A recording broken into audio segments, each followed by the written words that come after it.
Welcome back after the break. Taimur Talpur صاحب آخر ایسا کیا ہے کہ مولانا فضل الرحمان کو, جن کے ساتھ بڑا یارانہ میاں محمد نواز شریف کا بھی تھا, پاکستان پیپلز پارٹی کا بڑا تعلق رہا ہے, ان کے در تک آصف علی زرداری صاحب چلے گئے. ہم نے دیکھا کہ وزیر داخلہ محسن نقوی صاحب وہ گئے, ایک کے بعد ایک سیاسی شخصیات ان کے گھر جا رہی ہیں, منانے کی کوشش کر رہی ہیں. بلاول ایک سے زائد ملاقاتیں کر رہے ہیں, اور پھر بہت سارے لوگوں نے تو کہا کہ جب بلاول نے باہر نکل کر وکٹری کا نشان بنایا کہ بس اب تو معاملہ حل ہو گیا, بلاول نے جو ہے وہ وکٹری سائن شو کر دیا, پھر انہوں نے کہا ڈیموکریسی ڈے کی مبارک. مولانا نہیں مانے, کب تک منا لیں گے, کب تک یہ آئینی ترمیم جو ہے کا مسودہ آپ کے خیال میں پیش ہو جائے گا؟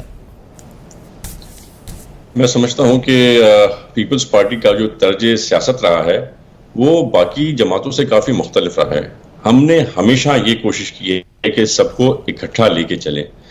حالانکہ جب چیئرمین بلاول بھٹو جب بھی آفر کرتے ہیں بات چیت کی پاکستان تحریک انصاف کو, تو یہ ہم پیپلز پارٹی کے جو لوگ ہیں ہمیں یہ باتیں دل پہ دکھانے والی باتیں لگتی ہیں, کیونکہ ہمیں یاد ہے جس طرح سے صدر زرداری کو اریسٹ کر کے اور بند کر دیا گیا تھا. ہمیں یاد ہے جس طرح سے ہماری بہن ادی فریال کو پہلے تو اریسٹ کیا گیا تھا, اس کے بعد جب ان کو ہسپتال میں ڈالا گیا, عید کی رات ان کو زبردستی دھکے دے کے ہسپتال سے نکال کے واپس جیل میں ڈالا گیا.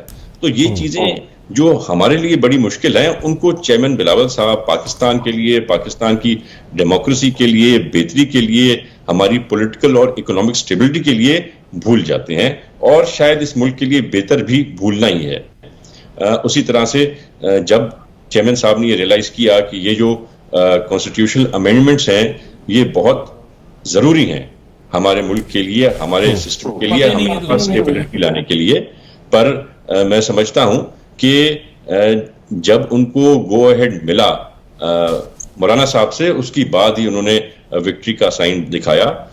جیسے کہ میں نے آپ کو بتایا کہ کچھ چینجز ایسی تھیں جو اتنی میجر چینجز نہیں تھی, پر ٹھیک ہے ان کو اگر چاہیے تھیں, باقی جماعتوں نے ڈیمانڈ کی تو ہم نے وہ چینجز بھی ان کے کہنے پہ کی ہیں.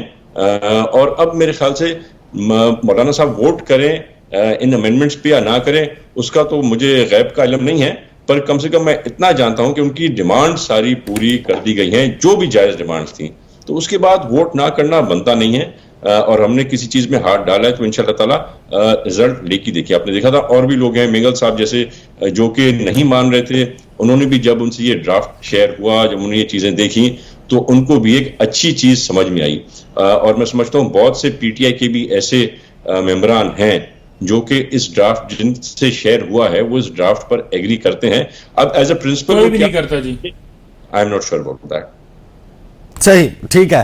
آمنہ حسن صاحبہ یہ بتائیے گا کہ آپ لوگ ظاہر ہے کہ بڑھ چڑھ کر پاکستان تحریک انصاف کے لوگوں کو تو جواب دے دیتے ہیں, ان کو بھی جواب دے دیجئے گا پنجوتا صاحب کو, لیکن میں آپ سے سوال پوچھنا چاہتا ہوں سینیٹر فیصل وافڈا کے بارے میں, کیونکہ وہ میرا خیال ہے کہ ایسے انٹچیبل ہیں آپ کی جماعت کے لیے, وہ اتنی تابڑ توڑ تنقید کرتے ہیں, وہ ایسے ایسے الفاظ استعمال کرتے ہیں, پھر آپ سپریم کورٹ چلے جاتے ہیں ان کی حمایت میں, ان کے ساتھ اظہار یکجہتی کرنے کے لیے جب ان کے اوپر توہین عدالت کا مقدمہ چلایا جاتا ہے, تو انہوں نے کہا ہے کہ نکموں اور نااہلوں کے ٹولے سے اور کیا توقع کی جا سکتی تھی, یہ ناکام ہوئے ہیں آئینی ترمیم پاس کروانے میں. تو فیصل وافڈا کو پہلے جواب دیجئے گا, پھر پنجوتا صاحب نے جو باتیں کی ہیں اس پہ جواب چاہیے. دیکھیے عیسیٰ, بات یہ ہے کہ ہم لوگوں نے ہمیشہ سے اس چیز میں بلیو کیا, اور ڈیموکریسی کے لیے آج بھی جو جنگ جاری ہے, جیسے میرے بھائی تیمور تالپور صاحب نے کہا کہ یہ ساری جو جنگ ہے یہ ڈیموکریسی کے لیے, اور جتنی بھی جماعتیں اس آئینی ترمیم کی حمایت کریں گی, پیپلز پارٹی ہے, پی ایم ایل این ہے, اور جتنی جماعتیں ہماری حمایت کریں گی, وہ سب کیوں کر رہی ہیں؟ کیونکہ ڈیموکریسی کے لیے کر رہی ہیں, کیونکہ پاکستان کی ترقی کے لیے اور کسی بھی ہم نے تو سنا وہ اس لیے کر رہی ہے کیونکہ ان کے پاس اور کوئی آپشن نہیں ہے. نہیں جی, ایسی کوئی بات نہیں ہے, آپشن ہمیشہ ہر کسی کے پاس موجود ہوتی ہے. آپشن تو پی ڈی ایم کے پاس بھی موجود نہیں تھی جب جنرل فیض کا ڈنڈا چل رہا تھا, اس وقت پی ڈی ایم کے پاس بھی آپشن نہیں تھی موجود. اس کے باوجود پی ڈی ایم نے ایک جان ہو کے اس بربریت کا بھی سامنا کیا, ایک جان ہو کے ووٹ آف نو کانفیڈنس بھی لے کر آئے, عمران خان سے چھٹکارا بھی حاصل کیا. آج آپ کے حساب سے تو جنرل فیض کا ڈنڈا آج بھی چل رہا ہے. جاوید لطیف صاحب کا سوٹ میں نے شروع میں سنوایا کہ کہ آج بھی جنرل فیض کا بالکل میں نے سنا ہے. I was expecting کہ آپ اس پہ آئیں گے, میں اس کا بھی آپ کو جواب دے دیتی ہوں. دیکھیے جب بھی کوئی انسان, جب اس لیول پہ اسٹیٹ لیول پہ چیزیں ہو رہی ہوتی ہیں, تو کوئی بھی انسان جب ایسی چیزیں کر رہا ہوتا ہے تو it is never a one man شو.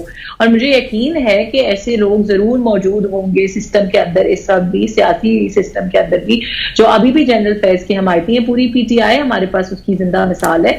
سو اس میں کوئی ڈاؤٹ نہیں ہے. لیکن اس بار یہ بات بھی ہمیں سمجھنی پڑے گی کہ اگر ان کا سربراہ پکڑا گیا ہے تو انشاءاللہ تعالی مجھے پورا یقین ہے کہ جیسے ہماری ملٹری نے, جیسے اسٹیبلشمنٹ کی جتنی سینئر لیڈرشپ ہے, انہوں نے اپنے گھر سے اس چیز کا آغاز کیا اور ایک بڑا اچھا پریسیڈنٹ سیٹ کیا ہے کہ اگر کوئی غلطی ان کے گھر میں ہوگی تو وہ اس کو بھی جو ہے اکاؤنٹیبل کریں گے. تو جیسے وہ جنرل فیض نے تو جو پریسیڈنٹ سیٹ کیا ہے ویسے باقی لوگوں کو بھی آئی ایم شور کیفرے کرنا. آمنہ صاحبہ, جنرل فیض نے تو جو کیا سو کیا, آپ کی آئینی ترمیم پاس نہیں ہونے دی بقول مسلم لیگ نواز نہ ہو. نہیں, یہ ان کی اوپینین ہو سکتی ہے, ایسا میں نے کچھ نہیں کہا, یہ جاوید لطیف صاحب کی صحیح. چلیں بقول جاوید لطیف صاحب, آپ کا نمبر کون پورا کر رہا تھا؟ حکومتی اتحاد کا 211 212 رحیم یار خان کی سیٹ کے بعد 8 ہو جاتے مولانا فضل الرحمان کے, یہ باقی 4 کون پورے کر رہا تھا؟ دیکھیں جب کسی قسم کی بھی صرف آئینی ترمیم نہیں, کسی یہ دس از دا بیوٹی آف ڈیموکریسی. آپ اسی لیے فلور کلاسنگ کا جو کانسیپٹ ہے وہ 2 چیزوں کے لیے صرف اپلائی ہوتا ہے, یا بجٹ کے لیے یا ووٹ آف نو کانفیڈنس کے لیے, کیونکہ ڈیموکریسی کے اندر ہر کسی کو اجازت ہونی چاہیے کہ وہ اپنے ضمیر کی آواز پہ ووٹ دے. اور اگر کچھ لوگ یہ سمجھتے ہیں کہ وہ حکومتی اتحاد کے ساتھ ووٹ دینا چاہتے ہیں تو اس میں کیا پرابلم ہے؟ یہی تو سوال ہے کہ جب لوگوں کو یہی نہیں پتا ہوگا کہ مسودہ ہے کیا, تو ان کے ضمیر کی آواز کیسے نکلے گی؟ ہو سکتا ہے جو لوگ ہمیں ووٹ دے رہے ہیں ان کو پتا ہو, آپ کو تو پتا نہیں ہوگا نا. میں نے تو ایک شخص سے پوچھا, آپ مجھے بتا دیجئے, آپ مجھے بتا دیں کہ آرٹیکل 8 میں کیا تبدیلی ہے. اگر میں آپ کو کوئی بات نہیں بتانا چاہتی, اس کے 2 طریقے ہیں. اب آپ یہ انڈرسٹینڈ کریں کہ ایک عام انسان کے اور پولیٹیشین کے فنکشن کرنے کا طریقہ بھی ڈفرینٹ ہوتا ہے. ایک یہ طریقہ ہے کہ میں آپ کو کہوں جی آئی ایم سوری میں نے آپ کو نہیں بتانا, اور ایک یہ طریقہ ہے جیسے میرے بھائی نے کہا کہ جی وزیر قانون کو بھی نہیں پتا تھا. وزیر قانون کیا آپ کو چیخ کر یہ کہتے کہ میں نے تمہیں نہیں بتانا, انہوں نے ایک پولائٹ وے میں انہوں نے کہا جی ابھی میرے پاس نہیں ہے, جب ہوگا تو میں آپ سے شیئر کر لوں گا. I think that was a very diplomatically correct answer. اس میں پرابلم تو کوئی نہیں ہے, یہ چیز تو ہم پہلے ڈسکس کر چکے کہ میں صرف یہ جاننا چاہتا ہوں کیونکہ ان کو خوفناک قرار دیا جا رہا ہے, جن سے آپ ووٹ مانگ رہے ہیں وہ ان کو خوفناک کہہ رہے ہیں. ان کو خوفناک اگر انہوں نے قرار دیا ہے تو ماشاءاللہ وہ بڑے اچھے سینئر لوئر ہیں, and I respect him.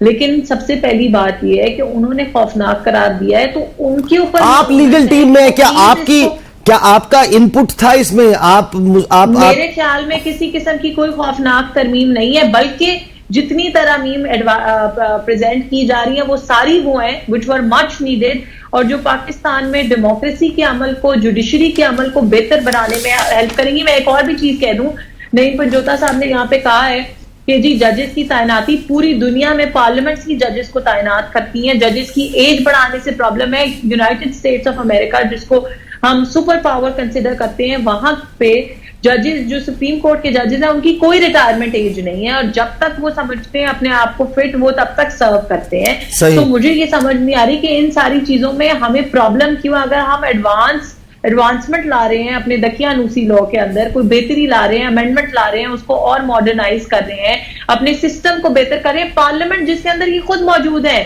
Parliament صرف میری تو نہیں ہے, پارلیمنٹ صرف پی ایم ایل این. اچھا ٹھیک ہے آمنہ صاحبہ, میں آپ کے پاس واپس آتا ہوں.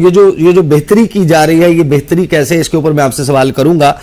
آپ نے پنجوتا صاحب کو تو جواب دے دیا, میرا خیال ہے کہ یہ پنجوتا صاحب جو ہے یہ سافٹ ٹارگٹ تھے. فیصل واؤڈا کو ابھی بھی آپ نے جواب نہیں دیا, تو پنجوتا صاحب میں ان کا بھی جواب دے دیتی ہوں. دیکھیں بات یہاں سے شروع ہوئی تھی کہ جمہوریت کا حسن یہ ہے کہ آپ ایک دوسرے کی مخالفت بھی کریں, لیکن آپ فار دا گریٹر گڈ ایک دوسرے کے ساتھ بھی بیٹھے. صرف فیصل وعدہ ایک مثال نہیں ہے.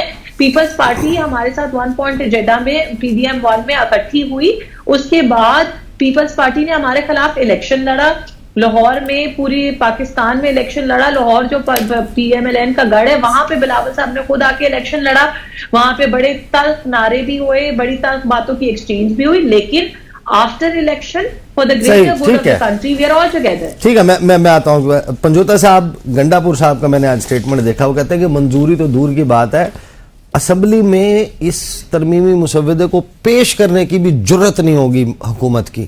یہ اتنا کانفیڈنس کہاں سے آ رہا ہے آپ کو؟ مولانا نے کیا بالکل ہی پکی نہ کر دیا حکومت کو؟ نہیں، دیکھیں بات یہ ہے کہ جو علی امین بھائی نے بات کی، انہوں نے ٹھیک بات کی ہے کہ ان کی اتنی جرت نہیں ہے، کیونکہ آپ دیکھیں تو جس وقت یہ باتیں کر رہے تھے اور ایک ایک کر کے وہ نکل رہی تھی ساری چیزیں کہ کیا کیا لا رہے ہیں اور کیا کیا اس کے اندر ترامیم ہے، تو لوگوں نے اس کے اوپر بڑا ری ایکشن دیا، وکلاء نے ری ایکشن دیا اور تحریک کا اعلان بھی کیا 19 تاریخ کو. اور پھر انہیں خود بھی آہستہ آہستہ، کیونکہ دیکھیں جہاں پر آپ ایک طرف دیکھیں تو لوگوں کو اگر آپ جبرن اٹھا کر ان کو اغوا کر کے انہیں کہیں کسی اور پارٹی کے کہ آ جائیں جی آپ ہمیں ووٹ دیں، تو وہ صورتحال کے اندر آپ اٹھا کے سارا کر سکتے ہیں. لیکن ان کے اپنے لوگ بھی تھے نا. وہ تو کہہ رہے ہیں کہ ہم نے جمہوری طریقے سے نمبر، یہ کون سا جمہوری طریقہ ہے؟ یہ جو سندھ ہاؤس کے اندر منڈیاں لگائی گئی تھیں اور خان صاحب کی حکومت تو پنجاب ہاؤس کا سنا کو، اب پنجاب ہاؤس کیونکہ وہاں پر ان کی ہے، انہوں نے دیکھا کہ ٹھیک ہے وہاں رکھ لیا جائے، تو یہ تو انہوں نے اپنی پلیس نہیں سنا. بدلی ہے، ادروائز وہ سارا ہے. اور اس کے اندر بھی اگر آپ گھومن صاحب تو سنا واپس بھی آ گئے. نہیں دیکھیں آئے ہوں گے یا جو بھی طریقہ ہے، لیکن بات یہ نا کہ جو یہ کلیم کر رہے تھے کہ ہمارے نمبر پورے ہیں، ہمارے لوگوں کو یہ اپنی گنتی میں کیسے کاؤنٹ کر رہے ہیں، جبکہ وہ سارے عمران خان کے امیدوار، میں دیکھ رہا تھا اے پی ایم ایل این کے رہنما تھے جو ایک شو کے اندر بیٹھے ہوئے تھے، وہ کہہ رہے تھے کہ یہ لوگ جو ہیں، جو 8 جنہوں نے ایفیڈیوٹ نہیں دیا یا 10 جتنے بھی ہیں یہ لوگ، اور اس کے علاوہ 41 لوگ بھی ابھی آزاد ہیں. یعنی کہ وہ یہی کہہ رہے ہیں کہ اب کیونکہ الیکشن کمیشن نے امپلیمنٹ نہیں کیا سپریم کورٹ کا حکم، تو لہٰذا وہ بھی ان میں سے بھی ہم اٹھائیں گے اور ان میں سے بھی اٹھائیں گے، تو لہٰذا ہمارے پاس نمبر پورے ہیں. تو کس طرح ایک نیشنل چینل کے اوپر بیٹھ کر کوئی یہ کلیم کرے کہ ہم جو ہے اغوا کر کے یا جبرن یا پیسے دے کر اس طریقے سے لوگوں کی وفاداریاں تبدیل کرائیں گے اور اس کو جائز قرار دینے کے لیے آئین کے اندر ترمیم کر رہے ہیں. نمبر 2 بات یہ، جہاں پر پارلیمنٹ کی بات کی جا رہی ہے کہ پوری دنیا میں یہ ہے، پہلی بات بتائیں جو پارلیمنٹ اس وقت بیٹھی ہوئی ہے کیا وہ جائز ہے؟ ایک بندہ بھی آ کر حلف دے دے کہ میں اوریجنل جیتا ہوں، نواز شریف دے دے، شہباز دے دے، مریم دے دے، سارے جو اپنے حلقے ہارے ہوئے ہیں، جب آپ کو لوگوں نے منتخب ہی نہیں کیا اور آپ آ کر یہاں پر کہہ رہے ہیں کہ ہم آئین جو ہے اس کو تبدیل کریں گے، اس کو ڈی ریل کریں، اپنی مرضی کے مطابق بنائیں گے. اور پھر آگے دیکھ لیں کہ نواز شریف، زرداری، وہ جو کرپٹ لوگ ہیں جن کے آج بھی جو رسیدیں نہیں دی ہیں، جن کے آج بھی وہ کیسز جو ہیں اس وجہ سے ختم ہوئے کیونکہ انہوں نے ڈیل کی ہے، وہ اب جناب جا کر کہیں گے کہ فلانا ہمارا چیف جسٹس ہوگا، پانچ میں سے یہ 5 ہیں، 5 میں سے جو آخری نمبر ہے وہ ہمارا منظور نظر ہوگا یا چوتھے والا ہوگا. تو پھر ججز کو تو آپ نے اسی کے اوپر لگا دیا کہ وہ سارا دن بیٹھے رہے، انتظار کرتے رہیں کہ ہم میں سے کس کا نمبر آئے گا، ہم میں سے کون ایسا ہے جو حکومت کو ناراض نہ کر دے، تو ایسا نہ ہو کہ ہماری باری پیچھے آ جائے. پھر آگے آپ دیکھیں جہاں پر بات کی جا رہی ہے کہ آئینی ترمیم ہم لا رہے تھے کہ ہمیں تو بڑا پتا تھا، کچھ نہیں ان کو پتا تھا. ملک کے اندر جو اس وقت صورتحال ہے، مہنگائی آپ دیکھ لیں، معاشی طور پر کہاں پہنچے ہیں، قرضے ان کو دینے کے لیے کوئی تیار نہیں ہے، سیکیورٹی کے کہاں، اور یہ رات دن لگے ہوئے ہیں کہ ہم آئین کو ختم کر کے اپنی مرضی سے بنائیں تاکہ جو ہے وہ ججز ایک آزاد ادارہ ہے وہ بھی ختم کر کے تو وہ بھی ہمارے سبارڈینیٹ ہو جائے. یہ پارلیمنٹ کے نیچے لانا چاہتے ہیں جوڈیشری کو. جوڈیشری ایک آئین کے مطابق ایک الگ ادارہ ہے، اس کو آپ کر ہی نہیں سکتے. اور آپ یہ بھی دیکھ لیں کہ دیکھیں اچھا نہیں، اس پہ وہ ٹرائیکوٹمی آف پاور کا جو پرنسپل ہے اس کے اوپر آمنہ صاحبہ میں ابھی نیکسٹ سیگمنٹ میں آپ سے پوچھوں گا. یہ پنجوتا صاحب whatever he is saying, some of that actually is making a lot of sense. And I think کہ جتنے بھی لیگل فرٹرنیٹی سے تعلق رکھنے والے لوگ ہیں وہ کم از کم میں ان کی گفتگو سن رہا ہوں. بہت سارے لوگ ایسے جو مسلم لیگ نون سے وابستگی رکھتے ہیں لیکن وہ بھی کچھ باتوں کے اوپر بڑے سنجیدہ سوال اٹھا رہے ہیں. بالکل اٹھا رہے ہیں. اور اگر آپ دیکھیں رات کو احمد میر صاحب بیٹھے ہوئے تھے جی کے اوپر اور وہ کہہ رہے تھے کہ 3 سینیٹر ایسے ہیں جنہوں نے کہا کہ یہ 3 ہمارے سامنے ڈرافٹ ہیں، ان میں سے بتائیں کہ اوریجنل کون سا ہے. تو انہیں کہا کہ آپ نے بس سائن کرنے، آپ اس چکر میں نہ پڑیں. تو وہ ناراض ہو کے وہاں پر لاجز کے اندر آ گئے. تو ان کے اپنے ایم این ایز کو پتہ نہیں ہے، ان کے اپنے سینیٹرز کو پتہ نہیں ہے کہ کون جو ہے وہ کون سی ترامیم آ رہی ہیں، اس کے اندر کیا کیا چیزیں ہیں. اور کوئی بھی میرا خیال میں جو ضمیر رکھتا ہو انہیں یہ بھی سمجھنا چاہیے نا کہ نیکسٹ آج ہماری حکومت ہے، کل کسی اور کی ہوگی. کیونکہ ان کو بنایا گیا فارم 47 کے مطابق، تو اس لیے یہ بیچارے سارے جھکا کر بیٹھے ہوئے ہیں. جو ان کو حکم اوپر سے آتا ہے اس کو کہتے ہیں کہ ٹھیک ہے جی منوان تسلیم کرتے ہیں، ادروائز ان کو اٹھا کے جیل میں ڈالا جائے. کیونکہ کیسز جو ہیں وہ تو آلریڈی ہیں نا ان کے، اور کیسز ڈیل کے ذریعے ختم کروانے سے ختم نہیں ہوتے. کیسز موجود ہیں، کیسز جو ہیں وہ کسی وقت بھی جب ان سے وہ سارا معاملہ چھینا جائے گا تو دوبارہ کیسز کھلیں گے. یہ جو آپ نے کہا ہے، یہ جو علی امین گنڈاپور نے کہا ہے کہ منظوری تو دور کی بات ہے، اسمبلی میں پیش کرنے کی بھی جرت نہیں ہوگی، اس کا مطلب یہ ہے کہ آپ کے لوگ آپ کے پاس واپس آ گئے ہیں. وہ عثمان علی صاحب جو ہیں، وہ جو ظہور حسین قریشی ہیں، جو دیکھیں پہلی بات تو یہ ہے نا، اسلم گھمن، مبارک زیب، دیکھیں لوگ مبارک زیب بھی جو ہے وہ انہوں نے بھی اپنا بیان دیا اور بھی کافی لوگ جو ہیں جو ریلیز بھی ہوئے ہیں، 1-2 MLAs ریلیز بھی ہوئے ہیں، لیکن بات یہ ہے جہاں پر جو انہوں نے بات کی وہ اس وجہ سے کی ہے کیونکہ ان ترامیم کو کوئی پاکستان کا بندہ، کوئی آپ دنیا کے کسی بندے کے سامنے رکھ دیں کہ پاکستان کے یہ حالات ہیں، اس طرح سے یہ مافیا جو ہے اتنے ادوار میں انہوں نے حکومت کی، چوری سے ڈاکے سے، اور یہ چاہتے ہیں کہ اب یہ عدلیہ جو ہے یہ بھی ان کے نیچے ایک ادارہ بچا ہے، تو کوئی بھی نہیں اس کو انڈورس کرے گا۔ اور اس صورتحال کو دیکھتے ہوئے کہ لوگ سڑکوں پر بھی نکلیں گے، وکلاء بھی نکلیں گے، ہم بھی نکلیں گے، جانے دیں گے۔ کل آپ نے دیکھا نہیں ہے کہ ہم نے جو ہے حامد صاحب نے بھی وہاں پر ایک کی ہے اور اس میں انہوں نے کہا ہے کہ لاشوں سے گزر کر جانا پڑے گا، تو بالکل ہر بندے کی یہ آواز ہے اور اسی ری ایکشن کی وجہ سے یہ سارا ڈیلے ہوا ہے۔ مولانا صاحب نے جو رول ادا کیا بڑا زبردست کیا۔ مولانا صاحب اگر جاتے ان کے ساتھ جاتے تو مولانا کی بھی سیاست ختم ہو جانی تھی، لیکن مولانا صاحب دیکھ لیا، انہوں نے دیکھ لیا کہ قوم کی کیا رائے ہے، عوام کی کیا رائے ہے، ہونا کیا چاہیے ملک کے، اس کے مطابق انہوں نے اپنا فیصلہ دیا۔ میں ویسے کم از کم ایک بات جو ہے جو مجھ تک پہنچی ہے مولانا فضل الرحمان کی پارٹی اور مولانا کی رائے اس پر یہ تھی کہ اگر ہم نے اس کے اوپر ووٹ دے دیا تو ہم پھر بلوچستان اور کے پی نہیں جا سکیں گے، اور یہ آرٹیکل 8 میں ترمیم کے ریفرنس میں بات پی ٹی آئی کی وجہ سے کہہ رہے ہیں نو، یہ عوام کی آواز ہے۔ آپ کوئی بھی ایسا قانون لے کر آئیں گے جو عوام کے مخالف ہوگا، جس میں لوگوں کو اٹھانا بھی جائز قرار دیا جائے، جس میں اغوا کرنا بھی جائز اور اپنی مرضی کے ججز بٹھا دی جائیں تاکہ ملک کے اندر جو تھوڑا بہت بچا انصاف وہ بھی نہ ملے، تو لوگ اس کے اوپر ریئیکشن دیں گے۔ آرٹیکل 8 تک ابھی بھی آپ نہیں پہنچے، مجھے بریک پہ جانا ہے، بریک سے واپس گفتگو کا سلسلہ یہیں سے جاری رہے گا۔